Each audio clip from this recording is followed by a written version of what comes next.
আসসালামু আলাইকুম। আবারও আপনাদের মাঝে চলে আসলাম আমি মায়ামিত কিচেন।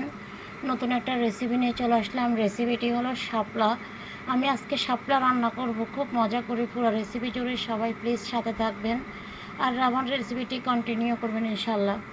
তো আমি এখন শাপলাটাকে পরিষ্কার করে আমি আসছে পরিষ্কার করে ধুয়ে একটু আমি সিদ্ধ বসাই দিলাম, একটু পানির ভিতরে একটু সিদ্ধ বসাই দিলাম।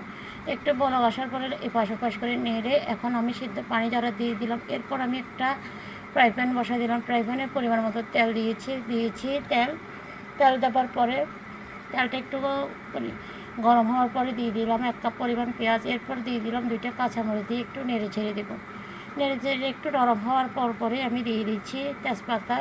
একটা তেজপাতাকে ছেড়ে দিলাম আর একটু দারচিনি দিলাম একটু সুগন্ধিটা আসার জন্য। এরপর দিয়ে দিচ্ছি আদা বাটা, রসুন বাটা। রসুন বাটাটা দিয়ে আমি আবারও একটু নেড়ে ছেড়ে আদা রসুনের পেস্টের কাঁচা গন্ধটা চলে যাওয়া পর্যন্ত একটু ভেজে নেব।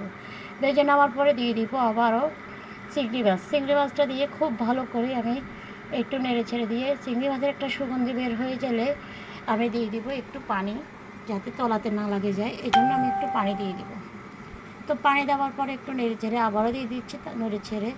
নেড়ে ছেড়ে দিয়ে এখন আমি মশলাগুলো অ্যাড করে দেব। মশলা হিসেবে অ্যাড করে দিচ্ছি লবণ, দিয়ে দিচ্ছি ধনিয়া জিরার গুঁড়া, আধা টেবিল চামচ হলুদের গুঁড়া, আর আধা টেবিল চামচ হচ্ছে একটু কম লাল মরিচের গুঁড়া। চাইলে না দিলেও চলবে, আমি একটু ঝাল দিলাম। তো এরপর আমি আবারও একটু পানি দিয়ে খুব ভালো করে মশলাটা খুব ভালো করে কষায় নিচ্ছি। কষায় নেওয়ার পরে আমি আবারও দিয়ে দিচ্ছি নারিকেল বাটা। এটা আমি বেটে নিচ্ছি পাটাতে, আপনারা চাইলে ব্লেন্ডার করে নিতে পারেন। তো এটা আমি এখন খুব ভালো করে নারিকেলগুলো দিয়ে আবারও বেশ কিছুক্ষণ সময় নিয়ে কষায় নেব। কষায় নেওয়ার পরে আবারও এখন আমার কষানো যখন একটু কমপ্লিট হয়ে আসছে, অনেকক্ষণ সময় নিয়ে কষাইছি, এরপরে দিয়ে দিচ্ছি শাপলাগুলো দিয়ে খুব ভালো করে নেড়ে ছেড়ে বেশ কিছুক্ষণ সময় নিয়ে আবারও কষায় নেব। কষায় নেওয়ার পরে এই শাপলাটা আমি অনেকক্ষণ সময় নিয়ে আসলে এখানে মশলাটা খুব ভালো করে কষাবেন। শাপলাগুলো দেওয়ার পর আর একটু কষাবেন। এরপরে একটু পরিমাণ মতো পানি দিয়ে দিবেন। পানিটা তেমন একটা দেওয়া যাবে না, অল্প একটু পানি দিবেন।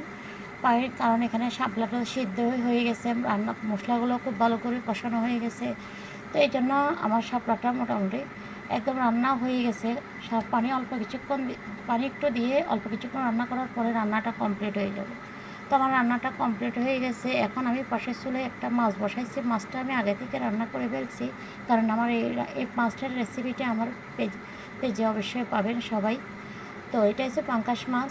তো আমি পাঙ্গাস মাছের রেসিপিটি আমি আরও একবার দিয়েছি। তো কেমন হয়েছে আমার রেসিপিটি সবাই কমেন্টের মাধ্যমে অবশ্যই জানাবেন। তো আজকের মতো বিদায় নিচ্ছি। সবাই আল্লাহ হাফেজ, সবাই ভালো থাকবেন। সবাই প্লিজ আমাকে একটু সাপোর্ট করুন। আপনাদের ভালোবাসা দেন, আপনাদের সাথে এগিয়ে নিন। আমি নতুন মানুষ, আমাকে একটু ভালোবাসা দেন।